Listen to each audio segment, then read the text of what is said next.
The MI6 Spy in a Bag Mystery. It's a question that sounds like the premise of an impossible magic trick or a locked room thriller. How does a physically fit 31-year-old man end up dead, naked, and folded into a sports bag, which is then padlocked from the outside?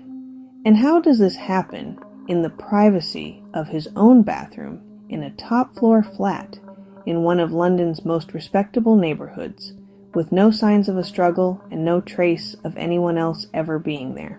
This baffling scenario sits at the heart of a modern spy mystery, one that has perplexed investigators for over a decade. He was a communications officer with MI6, Britain's foreign intelligence service. His world was one of secrets and shadows, of classified information and covert operations, but in the suffocating heat of August 2010, the secrecy surrounding his life was breached in the most shocking way imaginable inside his quiet London flat. The victim, Gareth Williams, was a quiet, intensely private and brilliant mathematician, a genius codebreaker who mastered the art of concealment for his country, yet was found in a state of impossible confinement.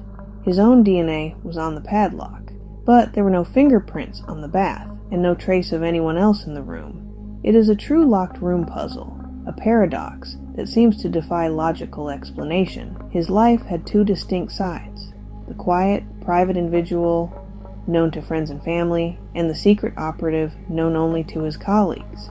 Did these two worlds collide with fatal consequences? This is the story of the man, the mystery, and the enduring question of what really happened to Gareth Williams. In 1978, Gareth Williams was born in Anglesey, Wales. A mathematical prodigy, he earned a first-class degree by 17 and went on to complete a PhD, honing exceptional analytical skills. He was recruited by GCHQ, the UK's signals intelligence agency, where his talents were put to the ultimate test in the clandestine world of code breaking. In 2009, his expertise led to a prestigious secondment to MI6 in London. His work was so secret that his family only knew that he served his country in a capacity they could not ask about. It was from this life of secrets that Gareth Williams would vanish. On Monday, 23rd of August 2010, after failing to appear for a meeting, colleagues raised the alarm. Police were dispatched to his top-floor flat in Pimlico, London. There were no signs of forced entry. The apartment was immaculate. Then, in the bathroom, they made a shocking discovery. Sitting inside the bathtub was a large red bag, zipped shut and padlocked from the outside. When officers cut it open, they found the naked body of Gareth Williams, curled into the fetal position. The two keys to the padlock were inside the bag, beneath his body. The scene presented a forensic nightmare. The heating had been left on high, accelerating decomposition and destroying evidence. Despite a painstaking examination, no identifiable DNA was found on the padlock. No palm prints were recovered from the rim of the bath. The cause of death was recorded as unascertained. Investigators tried to piece together his final movements. The digital trail went cold after Sunday, the 15th of August. After that date, there were no calls, no texts, and no bank card payments. For an entire week, there is a complete void, a blank space in the timeline that remains the central, maddening puzzle of this case. In the years since Gareth Williams' death, three principal theories have dominated the investigation and public discourse. Each attempts to explain the inexplicable, yet each is fraught with contradictions. The first, and the one eventually favored by the Metropolitan Police, is that of a tragic accident. Theory 1, he went into the bag alone and could not get out. Supporters of this theory point to his internet browsing history. In the weeks before his death, Gareth had visited websites related to claustrophilia, a paraphilia involving a desire for confinement in small spaces, as well as bondage. The argument is that he was experimenting alone, perhaps for sexual gratification, and the situation spiraled fatally out of his control. To test this, experts tried to replicate the feat. A lithe yoga practitioner and a former military escapologist both made hundreds of attempts. They found it was exceptionally difficult, requiring an almost superhuman level of contortion and dexterity to pull the zips closed from the inside. While they couldn't definitively prove it was impossible, They concluded it was, at best, highly improbable, but the physical evidence presents even bigger problems for the accident theory.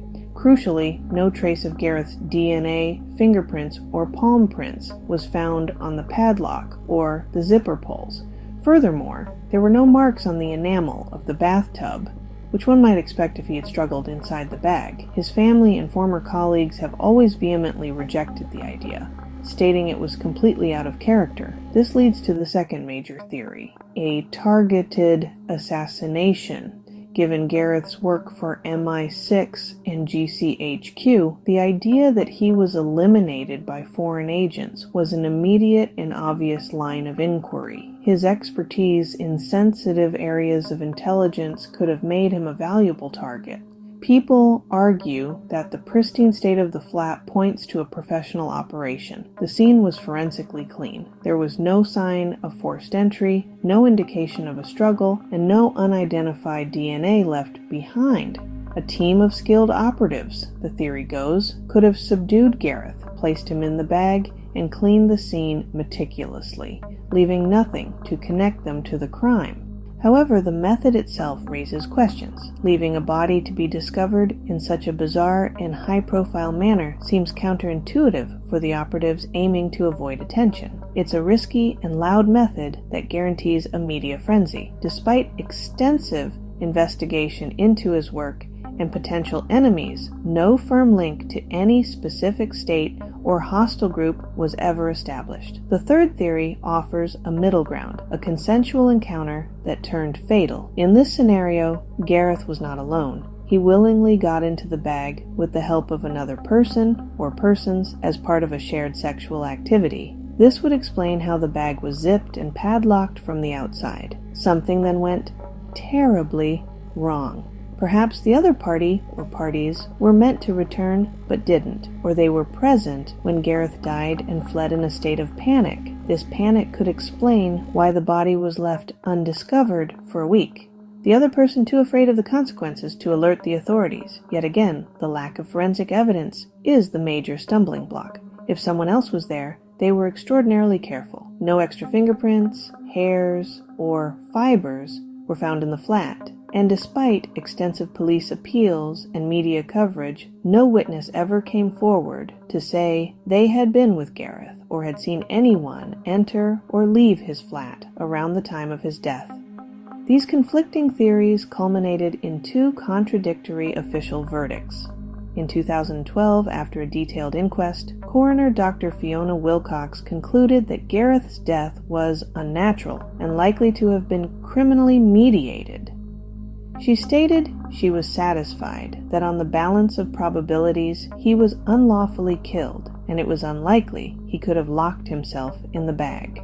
A year later, in 2013, the Metropolitan Police concluded their review, stating it was more likely a tragic accident with no third party involved. Two official stories from two respected bodies arriving at opposite conclusions. This fundamental disagreement leaves the case in a state of perpetual limbo. Accident, assassination, or misadventure, the truth of what happened inside that Pimlico flat remains, for now, securely locked away. Years later, the mystery still stands. Even with cameras and tech, some truths hide. A family still waits for a clear answer. The red bag is now a symbol of an unsolved puzzle. Solo accident, professional hit, private meet gone wrong. Each has holes, so we return to one simple, hard question. What really happened to Gareth Williams? Come back for more haunts, chills, murder, and mystery. Share this video with family and friends. Please like and subscribe.